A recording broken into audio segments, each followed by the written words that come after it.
शुभ सकाळ। आज भूगोल कालांश को समस्त को स्वागत। पूर्व कालांश तुम मानक किसी गृह कार्य दि जाइथिला, आशा करुच्ची सेगुड़िक तुमने करदे। आज कालांश से प्रश्न गुड़िकर उत्तर देवा सह आमे भूगोलर बलगा थिबा पाठर अंश पढ़िबा।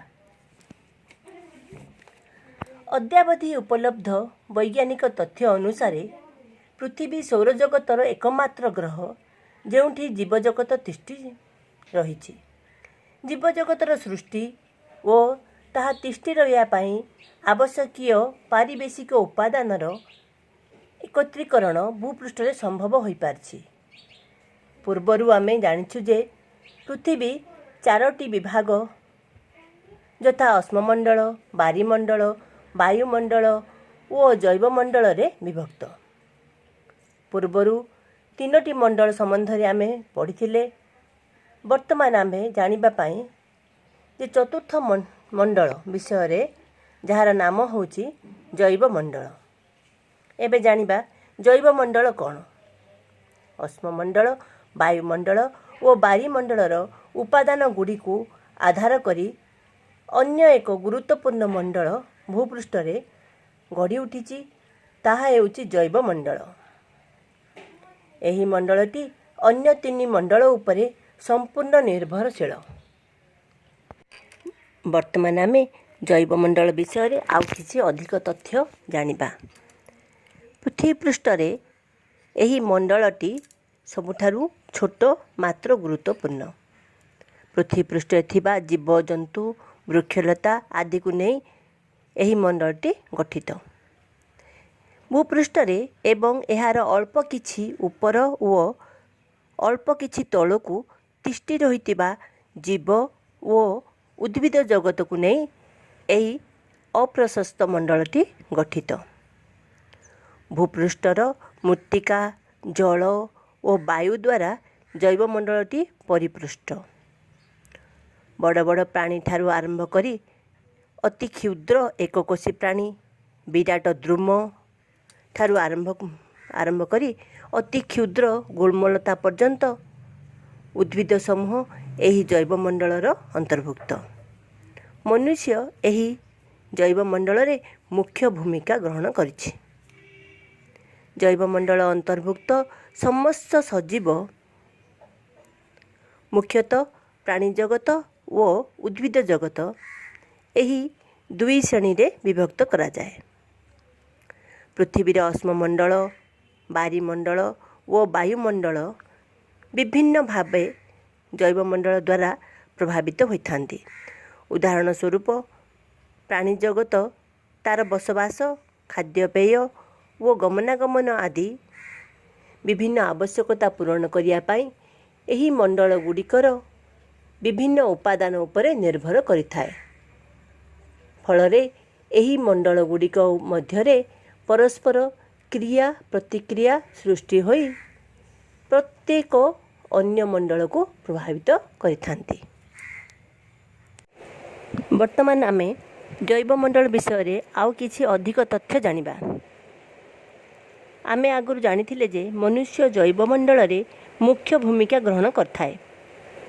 तेबे जानिबा जे मनुष्य किपरि एही मुख्य भूमिका ग्रहण करे, अर्थात जैवमंडल रे मनुष्यर भूमिका एते अधिक काहेकि। आमे जानिछु जे जैवमंडलटी अश्ममंडल, बारीमंडल और वायुमंडलर समष्टि रे गठित। एही जैवमंडलटी हेउची मनुष्य, प्राणी और उद्भिद मानकर बासस्थली। तेबे मनुष्यर 3टी मौलिक आवश्यकता रही। सेगुड़िक है खाद्य, वस्त्र और बासगृह, जहाँ पाई से संपूर्ण रूपे उद्भिद उपर निर्भरशील। प्रथमे देखिबा बासगृह कथा। बासगृह निर्माण पाई नाना आवश्यकीय उपकरण सब मनुष्य जंगलरू ही पाई थाए। फलरे से काठ काटे। द्वितीय देखिबा खाद्य कथा। मनुष्य साधारणतः कृषि भूमि ही जीवन धारण पाई नाना खाद्य शस्य, फल, पनीपरिबा पाई थाए। एही कृषि भूमि पाई मध्य से जंगल काटी थाए। एहीपरि नाना कारणरू जंगल कटा जिबारु वृष्टिपातर परिमाण कमे एवं ଅନିୟମିତତା ଦେଖାଯାଏ। ବେଳେବେଳେ ଅଧିକ ବୃଷ୍ଟିପାତ ଯୋଗୁଁ ଭୂପୃଷ୍ଠସ୍ଥ ଅଶ୍ମମଣ୍ଡଳର ଉପରି ଭାଗରେ ଥିବା ମୃତ୍ତିକା କ୍ଷୟ ହୁଏ। ଏହାଛଡ଼ା କେତେକ କ୍ଷେତ୍ରରେ ବନ୍ୟା, ବାତ୍ୟା ପ୍ରଭୃତି ପ୍ରାକୃତିକ ବିପର୍ଯ୍ୟୟ କାରଣରୁ ଅଶ୍ମମଣ୍ଡଳର ଉପରି ଭାଗରେ ବହୁତ ପରିବର୍ତ୍ତନ ଘଟେ।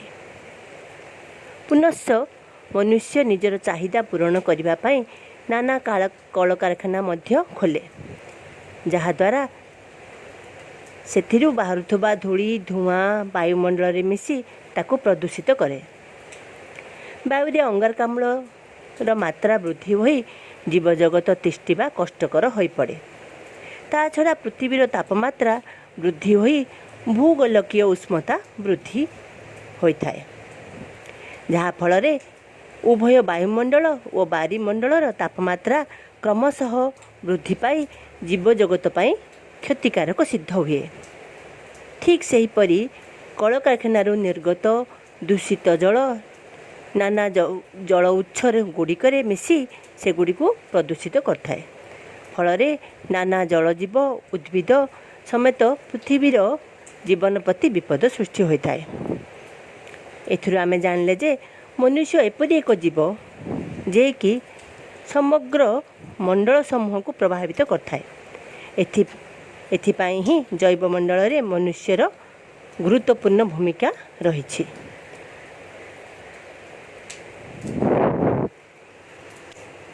ତେବେ ଏହି ଗୁରୁତ୍ୱପୂର୍ଣ୍ଣ ଜୀବର ମାତ୍ର କେତୋଟି ଭୁଲ, ଅସତର୍କତା ଓ ଦାୟିତ୍ୱହୀନତା ପାଇଁ ନାନା ଭୟଙ୍କର ପରିସ୍ଥିତି ଉତ୍ପନ୍ନ ହୋଇପାରେ। ପରିବେଶରେ ଅସନ୍ତୁଳିତ ଦେଖାଦେଇ କ୍ରମଶଃ ଭୂମିକମ୍ପ, ଆଗ୍ନେୟ ଉଦ୍ଗୀରଣ ପରି ସଙ୍କଟାପନ୍ନ ପରିସ୍ଥିତି ସୃଷ୍ଟି ହୁଏ। କେତେକ କ୍ଷେତ୍ରରେ ଆଗ୍ନେୟ ଉଦ୍ଗୀରଣ ହେବା ଫଳରେ ନୂତନ ପର୍ବତ ଜାତ ହେଲାବେଳେ କେତେକ ସ୍ଥାନରେ ଭୂସ୍ଖଳନ ଘଟି ଭୂପୃଷ୍ଠସ୍ଥ କେତେକ ଅଂଶ ତଳକୁ ଦବିଯାଏ। ପୁଣି କେତେକ ଭୂଭାଗ ତଳକୁ ଦବିଯାଇ ସମୁଦ୍ର ଗର୍ଭରେ ନିମଜ୍ଜିତ ହେବାର ଦେଖାଯାଏ। ଏହି ସମସ୍ତ କାରଣ ଯୋଗୁଁ ବର୍ତ୍ତମାନ ବିଭିନ୍ନ ପ୍ରକାର ସମ୍ବଳର ଯଥାଯଥ ବିନିଯୋଗ ଉପରେ ଅଧିକ ଗୁରୁତ୍ୱ ଦିଆଯାଉଛି, ଯାହା ଭବିଷ୍ୟତରେ ଜୈବମଣ୍ଡଳ ଅନ୍ତର୍ଗତ ବିଭିନ୍ନ ପରିସଂସ୍ଥାର ସୁରକ୍ଷା ତଥା ଜୀବଜଗତର ଉପଯୁକ୍ତ ବିକାଶରେ ସହାୟକ ହେବ। ପିଲାମାନେ, ଆଜି ପାଇଁ ଏତିକି। ଏଠାରେ ମୁଁ ଆମର କାଳାଂଶ ସମାପ୍ତ କରୁଛି। ଯାହା ମୁଁ ପଢ଼ାଇଲି ସେସବୁ ତୁମେ ବହିରୁ ପଢ଼ିବ ଓ ସେଥିରୁ ଦିଆଯାଇଥିବା ଗୃହ କାର୍ଯ୍ୟ ନିଜ ଖାତାରେ କରିବ। ଧନ୍ୟବାଦ।